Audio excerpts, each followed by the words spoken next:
Perfect. Amazing.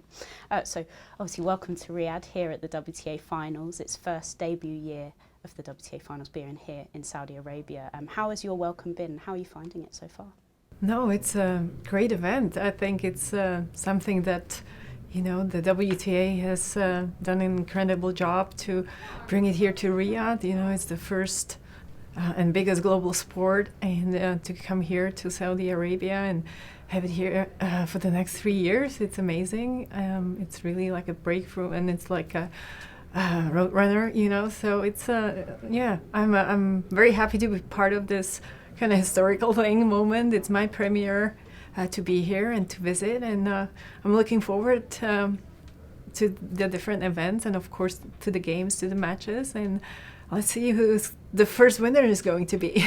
That's it. There's obviously it's such a prestigious event with the top 8 singles and doubles teams, and this year so many storylines. What's maybe been your standout of the 8 players here that you think could maybe take the title in Riyadh? Well, I think Aryna Sabalenka definitely is the one to look out for, because already we know that she's going to be the year-end #1 player, and definitely deserves it with the 2 slams and other great wins on the tour, winning tournaments, and just looking very sharp. So definitely the one to look out for as the winner of the first edition. But who knows? Coco Gauff also looks very sharp for the first time, you know, in winning some matches and playing well with her first win now over Iga Swiatek. And so looking forward to the matchups. Obviously, it is such a prestigious event, and you've played many times, won both in singles and doubles. So what was your experience like, and how does it match up maybe to what you've seen here so far? Well, we have to go way back, right? I think my first experience was in '96 in the Madison Square Garden, and wow, it's like, yeah, I still get chills, you know, goosebumps when I first played there and made finals against Steffi Graf, who was the player of the moment at that time, and qualifying for it, I was already like fairy tale come true, and making the finals. So yeah, an incredible experience, and I was able to win it a couple more times later on in New York, and just the atmosphere, you know, just the top 8 players, you feel very like over the moon, because only qualifying shows that you have had a great season, and playing there, and you feel like a princess on court.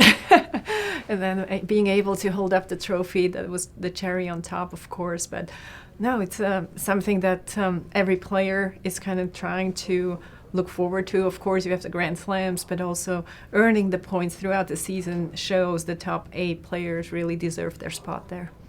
Obviously, you've already mentioned Aryna Sabalenka, who's done the best at collecting points this year with her year-end #1. But her and Iga really feel like they're coming into their era of their rivalry. Is that something that you've been watching, and how exciting is it to see, obviously, the top 2 go at it at the biggest competition? Yeah, just don't forget the Czech girl sometimes, you know, me being born there. So it's quite amazing to see, yeah, definitely their consistency. I mean, both of them have been very consistent throughout the year, but Wimbledon seems to be different sometimes for the Czech players. You know, one year you have Kvitova, you know, over the last decade, and of course former world #1 Martina Navratilova, who was born there also, and somehow it fits the mentality. And you had Vondrousova, now this year you had Krejcikova, Barbara, who were able to win that trophy, and it's so prestigious. But like I said, the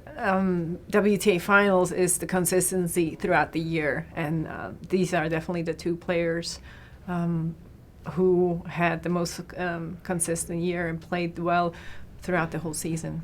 It's so true, the Czech players do love Wimbledon. Yeah, they do, somehow. I liked it too, plus Jana Novotná, yeah. Right? We played a couple times there, and also teaming up in the doubles with her and getting the trophy.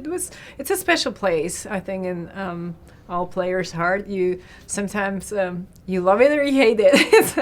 It's very difficult because it's hard to prepare. You only have 3 weeks of the year that you get to play on grass, and it's such a unique setting. And to me, as a spectator today, I have to say it's my favorite tournament to go and watch. as a player, maybe a different story sometimes. And you do speak about the Czech players. Obviously, Barbora has had a tough year this year, but with that Wimbledon trophy in the middle of it. But here she seems to be maybe finding that form again.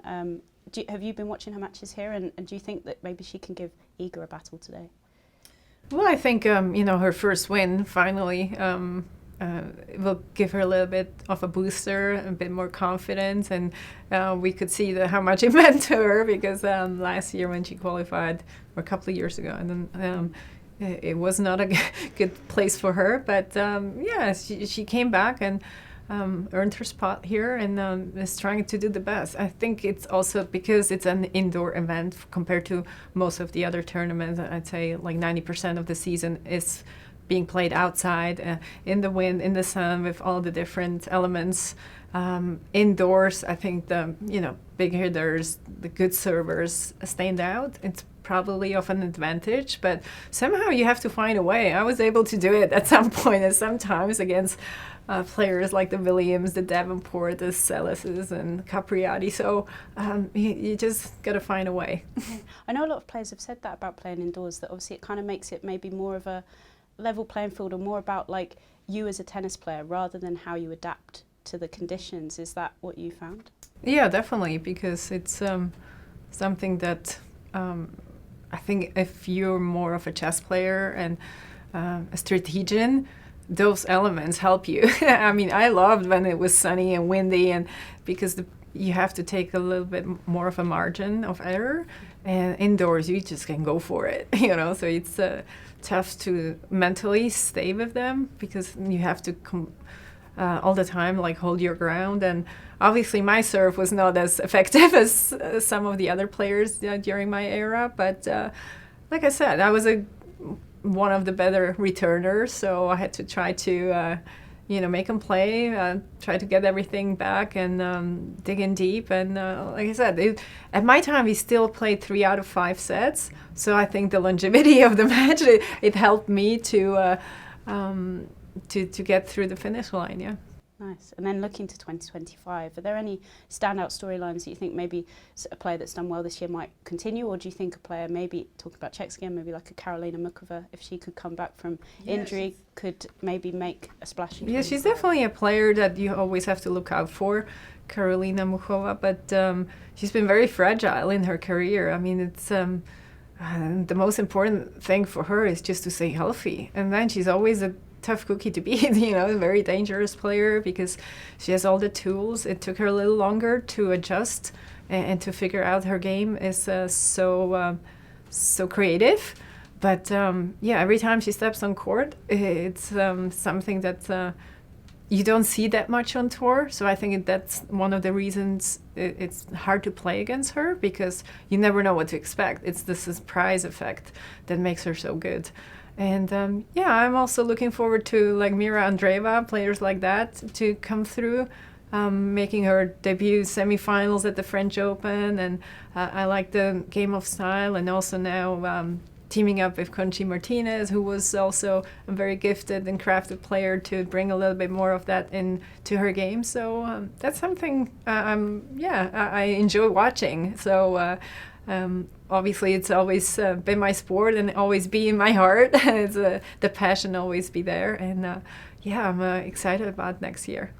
And just to kind of talk about one of the storylines, I guess, that's been at the forefront this year is so many mothers coming back to the tour, that maybe in previous years hasn't been the case. There's been a few, but like not to the same extent maybe there is at the moment. And maybe what do you think is causing that to happen? And are you pleased to see that, being a mother isn't the end of your career? Yeah.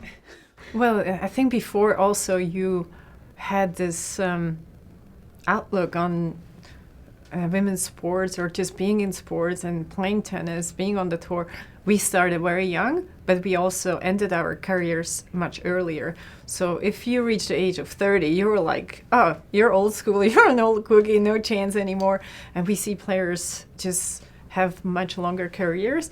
It takes them longer to get to the top, but also they can stay longer. So you see that the physical aspect, the body is very capable of being out there for maybe longer. Sometimes you need that break, and you have adjust the schedule to